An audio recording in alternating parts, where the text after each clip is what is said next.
Дали има вистина во астролошките предвидувања? Астрологијата е наука. Дури и духовните трагачи ја нарекуваат внатрешна наука, духовна наука. Астрологијата е песна над звездите.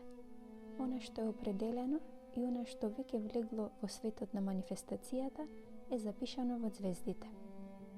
Кога астрологијата се занимава со минатото, со она што веќе е снимено, скоро секогаш е точна.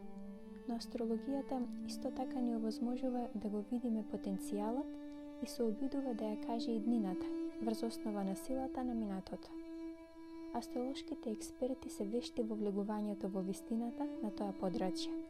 Во повеќето случаи, кога тоа е внимателно и научно направено, астрологијата е апсолутно точна за обичните луѓе што немаат верба во Бог или во себе.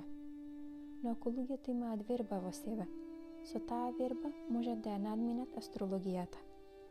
Затоа велиме дека вербата ги менува нештата со непроменлива волја. Ако имаме непроменлива волја, судбината може да се промени. Навистина, сите наши минати дела се снимени во звездите. Но ако сакаме да ја избришеме судбината, тоа е како да се избрише нешто на магнетофон. Ако кажам нешто, тоа е снимено, но ако сакам да го избришам, можам. Ова е извадок од книгата Астрологија над природното и отаде, од Шри Чинмој. Книгата е достапна на нашата веб страница meditacija.mak, како и на knigi.mak, каде што може да се погледне и краток извадок од истата. Може да се нарачи и преку нашиот Facebook профил и Instagram профил Медитација.